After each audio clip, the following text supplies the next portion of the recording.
Assalamualaikum warahmatullahi wabarakatuh. Berjumpa kembali di program Ngaji Pinggir Jurang bersama saya Ahmad Firdaus El Mainuri dan Saya kasih tahu kayak nih. gimana kabarnya Mas? Kabarnya baik, alhamdulillah. Alhamdulillah. Sehat. Alhamdulillah sehat ya. Kita tidak terasa sudah berada di bulan kedua ya, Ya, tahun 2025. betul. Mas, hari ini kita akan bahas foto. Ya, foto ini sempat viral dulu, Mas. Jadi ada sebuah foto di media sosial. Di situ foto itu apa ya? Fotonya anak-anak perempuan ya. Di situ dia ada yang pakai gamis, pakai cadar gitu ya. Kemudian foto itu dikomentari oleh salah satu dosen Timur Tengah ya, Profesor Dr. Sumanto Al-Qurtubi itu ya. Dia menulis di Facebooknya itu. Dia memberikan komentar gitu. Jadi dia tuh bilang bahwa kelompok konservatif di Indonesia itu ngalah-ngalahin Arab Saudi. Karena apa? Karena selama dia ngajar di Timur Tengah itu ya nggak segitunya gitu. Nggak Anak gitu kecil, amat ya. dipakein cadar terus Iya. ini. Gimana nih menurut Mas Kajito ini? Ya memang itu nggak hanya di foto Pak Sumanto Al-Qurtubi ya. Kita banyak melihat juga kok di mana-mana itu, bahkan di bandara. Kalau Pak Sumanto ketemu di bandara ya. Kalau kita lihat waktu demo-demo syariah itu juga ada tuh kelompok-kelompok yang bercadar, anak-anak dikasih cadar itu ya. Ada banyak lah, bahkan di sekolah-sekolah tertentu ya, anak-anaknya dikasih cadar. Jadi memang saya melihat ini sebagai kreativitas yang kebablasan. Tapi kan, kalau mengatakan kreativitas kebablasan kan berarti Mas Kajito ini ya, maksudnya ya, bagi kelompok ini ya, ini kan salah satu bentuk ketaatan pada aturan Islam. Iya, justru mereka ingin kreatif, tapi nggak ada dasar hukumnya. Loh, ada Mas. Nggak ada dasar hukum, bahkan itu justru menyalahi perintah Nabi sebenarnya. Nah, kalau saya bacakan Al-Quran ya, surat Al-Ahzab itu ya. Bismillahirrahmanirrahim. Ya ayuhan nabiyyu qul li azwajika wa banatika wa nisa'il mu'minina yudnina 'alaihinna min jalabibihinna dzalika adna ay yu'rafna fala yu'dzain wa kana Allahu ghafurur rahim. Ayat ini sering dipakai oleh kelompok ini. Oleh kelompok yang ya mewajibkan jilbab dan yang memakai cadar itu semuanya. Bahkan ada juga hadis dari Asma ya binti Abu Bakar ya. Jadi An-Asma binti Abu Bakar dakhalat ala Rasulillah sallallahu alaihi wasallam wa alayha thiyabun riqaqun fa arada anha Rasulullah sallallahu alaihi wasallam wa qala ya Asma innal mar'ata idza balagatil mahid lam tasluh ayyura minha illa hadza wa hadza wa asyara ila wajhi wa kaffaihi. Ya. Nah, ini yang sering dipakai ya. Ini. Betul. Tapi kalau hadis ini kan menunjukkan bahwa illa hadza wa hadza ya.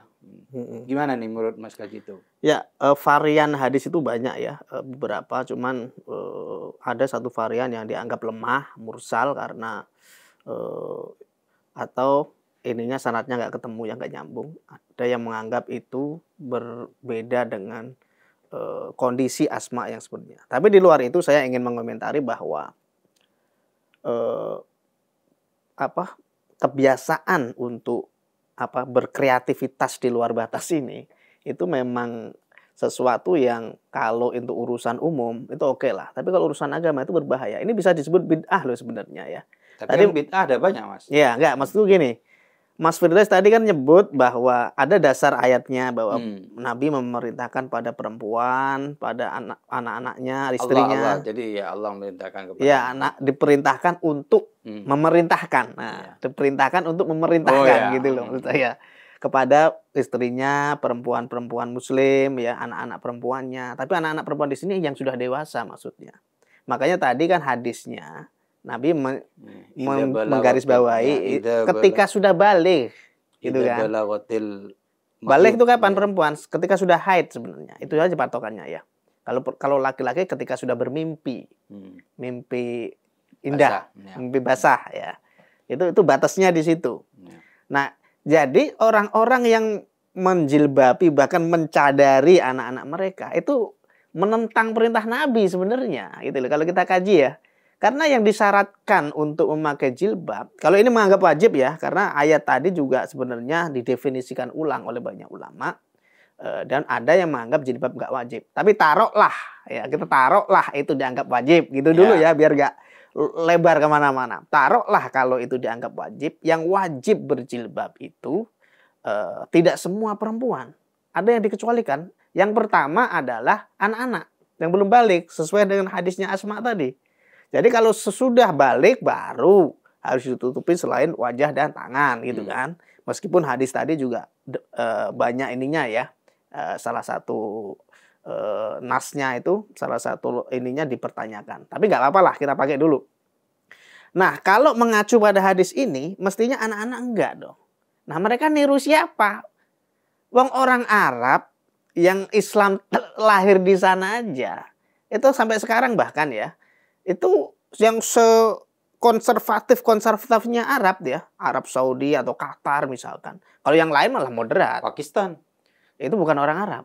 Oh, bukan orang Arab. Jadi pernah satu hari orang Arab. Enggak, maksudnya kan negara-negara Islam gitu kan, negara yang syariat Islam tuh kan. Iya, iya. Pakistan juga orang-orang yang merasa lebih Arab dari orang Arab. Mereka bukan orang Arab. Jadi Indonesia bukan orang Arab, jelas kan kalau itu hidungnya pesek gitu kan. Mereka lebih merasa Arab dari orang Arab. Karena kalau kita mengkaji living fikih misalnya, fikih yang dipraktekkan seperti Al-Maliki itu kan, Imam Malik itu kan kajian fikihnya begitu. Jadi apa yang dilakukan oleh orang Madinah itulah hukum. Orang Madinah mengatakan atau biasa memelihara anjing, anjing nggak najis bagi Imam Malik. Kenapa? Banyak sahabat yang memelihara anjing. Anak Nabi mainnya sama anak anjing. Gitu loh. Cucu Nabi maksudnya. Sorry. Cucu Nabi mainnya sama anak anjing. Nah, ini menunjukkan bahwa pemikirannya sederhana. Orang-orang Arab sekarang pun begitu. Gitu. Jadi apa yang ada pada mereka, pakaian tak apa, itu bukan pakaian Islam. Pakaian Arab, adat. Budaya berarti. Budaya. Dan itu jadikan seragam sekarang. Seragam sekolah, seragam pekerja. Jadi kalau orang Arab pakai gamis ya. Atau orang sini menganggapnya jubah lah. Nah, itu sebenarnya seragam. Jadi kalau menurut Profesor Sumanto itu, jadi selama dia ngajar di Timur Tengah itu anak-anak dari mulai...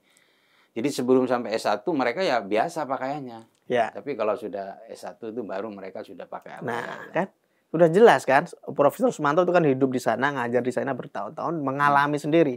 Dosen antropologi lagi kan. Jadi dia mengkaji manusia kan. Tanya jawab, diskusi. Dia melihat manusia bagaimana mempraktekkan kehidupan sosialnya. Dan makanya berdasarkan hadis Asma tadi, anak-anak nggak wajib berjilbab. Alasan apapun yang dipakai. Tapi begini Mas, kelompok yang ini beralasan bahwa ini kan anak itu harus dididik. Memang orang kecil. Arab nggak mendidik anak. Nabi nggak mendidik cucunya. Belajar mentaati belajar taat kepada agama. Berarti mereka mau menggurui Nabi ini ya. Nabi sudah menggariskan kalau sudah balik pakai jilbab. Mau berguru yang bagaimana? Orang Arab saja nggak begitu. Kok orang kita malah lebih Arab dari Arab itu kan luar biasa. Itu satu ya, anak-anak itu nggak wajib berjilbab. Yang kedua, orang yang sudah menopause, sudah tua. Berarti usianya di atas 50-60 ya? 60 lah ideal. Karena kalau di Quran syaratnya 2, tua dan tidak ingin nikah. Ini ada ayatnya ya di surat An-Nur ayat 60. Bismillahirrahmanirrahim. Wal qawaidu minan nisa illati la yarjuna nikaha falaisa alaihinna junah ayyadna thiyabahunna ghaira mutabarrijatin bizina wa ayyasta'fifna khairul lahunna wallahu sami'un alim. Artinya ketika orang itu sudah qaid itu sudah nggak melahirkan ya, sudah selesai lah, nggak bisa beranak lagi, nah, gitu. Mudah menopause, sudah nggak bisa beranak, nggak bisa mengandung. Dan nggak menghendaki nikah, sudah nggak pengen laki-laki lah, udah nggak punya hajat lah gitu ya. Itu sebenarnya boleh untuk melepaskan jilbab. Jadi thiyabahunna di sini itu kalau banyak tafsir itu maksudnya jilbab. Ada yang menyebutnya khimar ya, kerudung yang di dalam. Tapi mayoritas menyebut jilbab. Jilbab itu kain, kalau zaman dulu kain yang lebar, panjang, seperti Mas Firdaus sebut dari ayat tadi.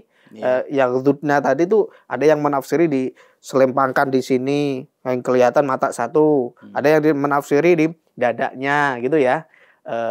Jadi banyak yang mengatakan bahwa ketika perempuan itu sudah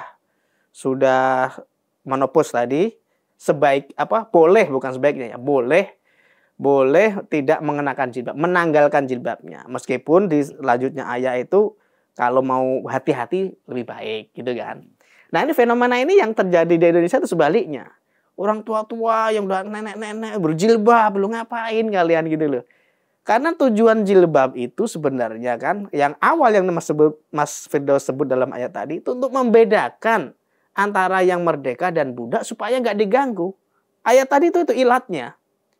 Jadi itu kan dulu kan maksudnya kan. Iya. Ketika ilatnya kan dulu untuk membedakan. Untuk membedakan yang merdeka dan budak supaya nggak diganggu orang-orang jahil. Oke, itu masih bisa dipakai konteksnya ya. Sekarang pun kan masih bisa diganggu sebenarnya kan. Digodain gitu kan. Supaya nggak digodain memakai jilbab itu gitu.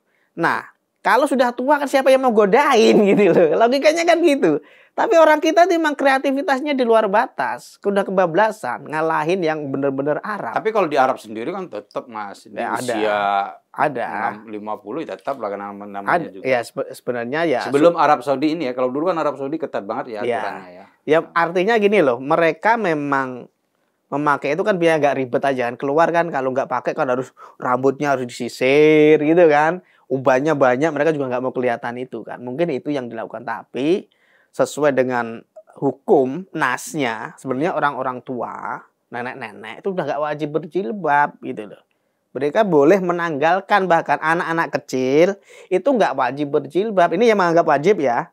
Nah ini kok malah yang di Indonesia tuh dijungkir balik kan semua sampai anak-anak yang nggak ngerti dipaksain, alasannya ngajarin kebiasaan Mas. Jadi begini Mas, jadi ketika anak kecil itu sudah dibiasain dari kecil untuk pakai jilbab, maka lambat laun dia akan terbiasa gitu loh. Itu sama aja maksain menurut saya ya. Itu kalau dia menganggap jilbab wajib, padahal kalau kita mengkaji lebih dalam pemahaman tentang hukum jilbab ini kan banyak juga yang mengatakan jilbab nggak wajib.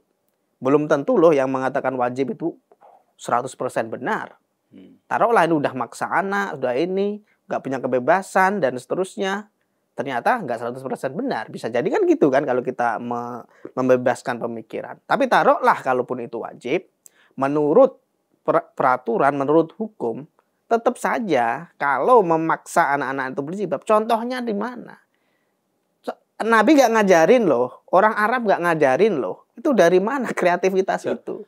Jangan salah Mas, sekolah-sekolah di Indonesia itu banyak loh anak-anak TK yang sudah di. Nah itu kan pemaksaan. Ketika di sekolah itu diwajibkan untuk pakai jilbab. Makanya tuh dasarnya mana? Ini kalau orang purifikasi bilang tuh bid'ah.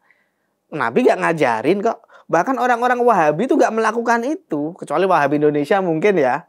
Wahabi yang di Arab, ya bahkan di Arab Saudi yang sangat ketat, atau di Qatar atau dimanapun lah yang ketat-ketat itu nggak memberlakukan itu. Kenapa? Mereka paham ini living fikih.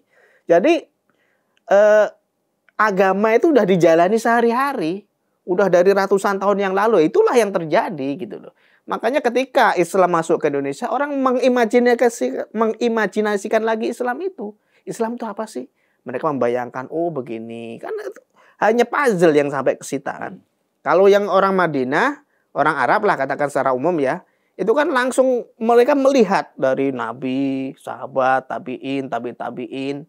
Makanya di tafsir-tafsir orang Indonesia, mereka menafsirkan kayu tin, itu kayu elo. Itu nggak ada pohonnya di kita. Kalau tafsir baru, itu diperbaharui. Watini wa zaitun kan gitu, kayu tin dan buah zaitun kan gitu. Kalau sekarang ada videonya banyak orang lihat, oh tin dan zaitun, tafsirnya gitu aja sekarang. Kalau dulu enggak, ulama-ulama kita dulu ya kreatif juga, akhirnya ditafsir yang penting ada maknanya.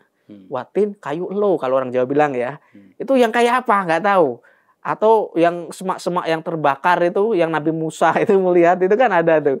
Itu juga ditafsiri sebagai apa. Artinya memang kreativitas semacam ini sudah ada di orang-orang kita ya, tapi ya jangan kebablasan lah. Kalau tafsir kan bagus.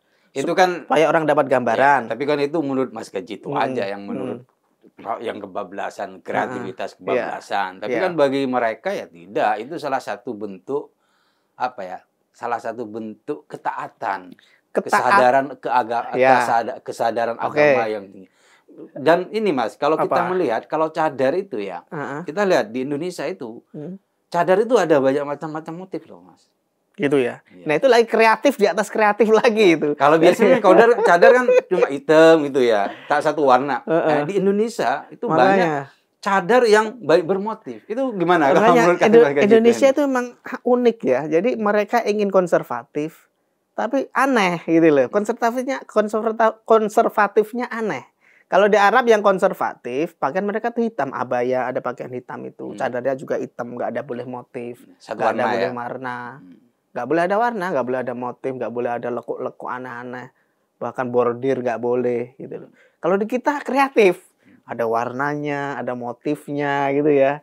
Lalu tujuan kamu berjilbab, tujuan kamu bercadar tuh ngapain gitu. Karena tujuannya kan menutupi sebenarnya. Kalau tadi ayat yang dipakai tadi kan memang untuk membedakan merdeka dengan budak ya. Tapi secara umum kalau kita telusuri hadis-hadis Nabi, tujuan berjilbab itu menutupi kecantikan, keindahan saja. Rambut gitu loh. Bahkan ada yang menutupi wajahnya, hanya kelihatan mata kalau keluar. Makanya tafsir dari menjulurkan jilbab itu hanya menutup semuanya kecuali mata satu. Di kebanyakan tafsir klasik begitu. Tapi kan itu nggak bisa dipakai di kita kan.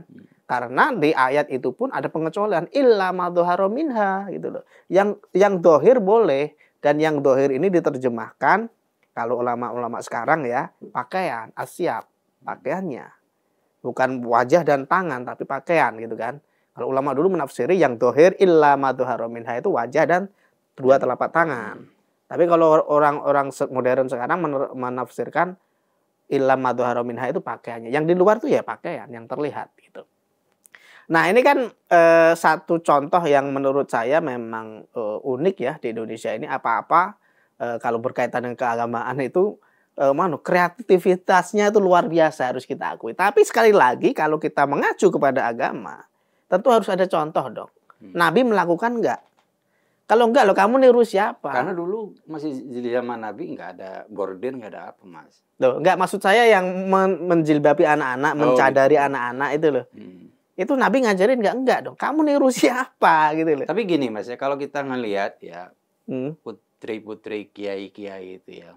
Itu banyak loh, Mas, yang enggak pakai, yang maksudnya putri-putri kiai, cucu-cucu. Itu di masih usia 5, 7 itu banyak mereka nggak pakai jilbab memang ya. Lah iya, makanya mereka paham kan. Oh, anak-anak kiai kan paham agama kan. Sebenarnya yang banyak menjilbabi anak-anak kecil itu orang-orang awam, Mas. Jadi yang mungkin belajar agama tapi nggak mendalam, atau mereka memahami agama mendalam tapi kurang piknik. Coba mereka ke Arab Saudi, mereka melihat anak-anak di sana bebas-bebas aja gitu loh. Bahkan kalau ketemunya sesama perempuan ya nggak pakai jilbab. Mau ketemu sesama perempuan ngapain pakai jilbab gitu loh. Jadi sesuatu yang di Indonesia berlebihan, di luar batasnya gitu. Bahkan mereka menganggap jilbab, gamis atau jubah itu pakaian Islam. Itu lucu sekali Indonesia ini. Ada pakaian syar'i. Pakaian syar'i itu nggak ada. Pakaian Islam maksud saya. Pakaian Islam itu nggak ada.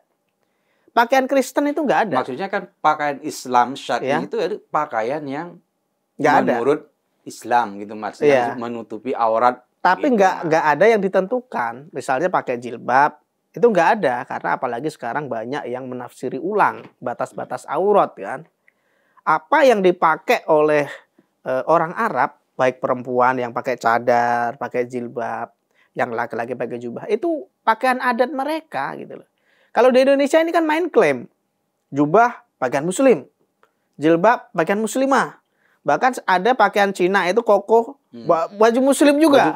Baju koko. Baju takwa katanya. Baju takwa katanya. Oh, kan gila itu. Jadi main klaim, main padahal itu baju yang dimodifikasi dari pakaian adat Cina. Ya. Jadi Jackie Chan pakai itu koko itu kan. Baju muslim dia. Muslim. Mengklaimnya udah luar biasa, bukan hanya budaya Arab, budaya Cina dicaplok. Ini kan hebat orang kita ini. Kayak kopiah itu kan ada banyak kan. Di Cina kan pakai kopiah. Tapi kalau di Cina kan ada yang panjang. Itu dimodif tanpa ada. Ya kalau itu lah itu asimilasi ya, pengaruh-pengaruh budaya masih oke. Yang tidak boleh itu ketika dibakukan, diformalkan sebagai ajaran agama, itu bahaya, Mas. Pakaian Islam tuh nggak ada. Makanya pakaian Hindu juga nggak ada. Kan di Bali itu juga ada kan pakaian adat Bali yang disebut pakaian Hindu, yang cewek itu loh. Yeah. Itu nggak ada. Kalau pakaian adat mungkin ada, pakaian Bali. Tapi pakaian Hindu itu nggak ada. Pakaian Kristen juga nggak ada. Apa biarawati mau disebut pakaian Kristen? Enggak dong. Pakaian biarawati aja menyebutnya. Makanya kalau kita kode-kode sosial ini dipaksakan, ya, simbol-simbol sosial ini dipaksakan, berantakan. Yang terjadi di Indonesia itu pemaksaan simbol. Tapi kalau di Indonesia itu, Mas, saya tuh pernah baca lah, ada fenomena kayak ini, Mas. Jadi jilbab itu ya, jadi contohnya jilbab atau modis atau ideologis. Ya. Jadi orang berjilbab itu ada yang karena ideologis, karena untuk modis, Mas. Makanya itu kan malah kebablasan menurut saya. Karena tujuan jilbab itu menyembunyikan kecantikan. Bahkan di ayat tertentu, wala tabarujna itu kan. Tabarujal jahiliyatil ula dan seterusnya itu. Tujuannya apa? Menyembunyikan perhiasan. Gelangnya biar ketutupan. Kecantikannya juga biar ketutupan. Kecantikannya ketutupan. Tapi sekarang orang pakai jilbab ditumpuk-tumpuk. Ya kan? Kayak gorden itu loh. Aneh-aneh. Terus ada yang pakai rambut palsu di luar. Itu maksudnya apa gitu loh. Kalau kamu nggak mau pakai jilbab, fine. Ngomong aja nggak pakai. Kamu mengatakan jilbab nggak wajib, oke, itu hakmu. Sah. Bahkan ada ulama yang mengatakan nggak wajib kok, ikut pendapat dia aja. Selesai kan? Oh, ini pakai jilbab tapi aneh-aneh biar kelihatan cantik. Tasnya yang Hermes itu, yang mahal-mahal puluhan juta, ratusan juta dipamerin. Nah itu yang nggak boleh malah menurut Nabi. Kamu flexing, kamu memamerkan kecantikan, keindahanmu, hartamu. Tapi kalau memamerkan kecantikan, berarti kan salah satu bentuk bersyukur, Mas. Jadi kita dikasih kecantikan oleh Allah, kemudian kita rawat, kita ya antara kita bersyukur dan pamer itu bedanya tipis. Tapi yang bisa membedakan siapa? Kembali ke kita. Kamu mau syukur atau mau pamer? Tipis loh. Yang ini pinggir jurang loh. Salah dikit masuk neraka ini kalau kamu pamer, ria, selesai. Gitu. Tapi kalau kamu syukur, alhamdulillah saya bisa beli baju ini, alhamdulillah. Itu syukur kan. Tapi baju ini mahal nih, gitu. Itu pamer. Bedanya kan tipis sebenarnya. Dan itu sulit karena kita takut jatuh ke ria. Maka kita harus sebisa mungkin menjauhi. Ayat-ayat yang turun, hadis-hadis Nabi yang ada itu tujuannya untuk membatasi ini. Supaya orang nggak terjerumus ke ria. Ayat-ayat itu kan juga gitu kan. Bahwa perempuan disuruh menutupi keindahannya. Gelangnya gelang kakinya jangan diinjek-injekin ke tanah. Supaya gemerincing kedengeran. Bahkan itu nggak boleh. Apalagi memperlihatkan. Gemerincing aja gelangnya ada belnya itu. Supaya orang tahu bahwa kakinya pakai gelang ya. Itu nggak boleh gitu loh. Jadi memang fenomena semacam ini kita harus menurut saya orang Islam Indonesia harus banyak piknik. Arab Saudi yang jadi pusatnya Wahabi ya. Kalau kita mau mengacu pada Islamnya sekarang ya. Kalau zaman dulu ya semua mazhab ada di sana. Sekarang kan nggak ada. Yang ada hanya Wahabi kan. Itu aja sudah mulai modern kok, mulai terbuka. Jilbab sudah nggak wajib. Di Arab Saudi itu udah banyak yang nggak berjilbab. Perempuan sudah boleh bekerja, udah boleh ini banyak lah kelonggaran ya. Kalau dulu nggak boleh. Lah ini kok Indonesia malah mau mundur, itu kan aneh sekali, Mas. Itu nggak, sebenarnya begini, Mas. Jadi kalau alasan mereka kan banyak sebenarnya. Kenapa kok kita kembali lagi ke anak-anak itu yang dipakein jilbab, dipakein cadar dan semacam. Sebenarnya kan untuk melatih sebenarnya, Mas. Melatih atau membiasakan anak-anak itu biar dia tuh terbiasa aja sebenarnya. Karena ada yang bilang bahwa itu untuk membangun karakter kesopanan. Anak biasanya kalau sudah dilajarin dari kecil dia akan menjadi anak yang sopan, taat, patuh. Nah, itu sebenarnya Mas. Mereka tapi itu sebenarnya hanya pembenaran. Makanya saya menyebut orang-orang ini sebenarnya bukan orang yang pandai agama, bukan orang yang mendalami agama. Atau orang-orang yang pikniknya sampai ke luar negeri sana yang tahu kondisi masyarakat di sana. Jadi mereka hanya mengimajinasikan Islam dalam kepalanya. Oh, Islam kira-kira begini. Kira-kira. Jadi anak itu kira-kira harus dikasih jilbab buat ngajarin. Contohnya ada nggak zaman Nabi? Nggak ada. Dasarnya nggak ada. Dalilnya nggak ada. Itu hanya rekayasa. Hanya, wah kira-kira begini nih bener nih. Kira-kira aja. Jadi Yang kira-kira itu kalau dimasukkan ke dalam agama ini yang berbahaya, Mas. Termasuk yang menjilbabi, mencadari anak kecil. Itu kan yang banyak melakukan kalau saya lihat. Selain tren ya, sebenarnya tren sih dasar utamanya sih. Itu nggak tahu aja, bodoh aja sebenarnya. Kalau dia tahu bahwa bahkan di negara Arab saja anak kecil itu nggak berjilbab, ya. Karena memang anak kecil itu kan waktunya dia main, waktunya dia bebas sama teman-temannya gitu loh, berekspresi. Kalau dikerubutin gimana mau geluntungan di tanah, gimana mau lari-larian gitu loh. Jadi itu pengaruhnya sangat luas, bukan karena kamu merekayasa sebuah ajaran. Ini kan bukan ajaran sebenarnya. Ini hanya pembenaran segelintir orang Indonesia, sekali lagi ya. Segelintir orang Indonesia yang mengimajinasikan Islam sesuai dengan kehendaknya.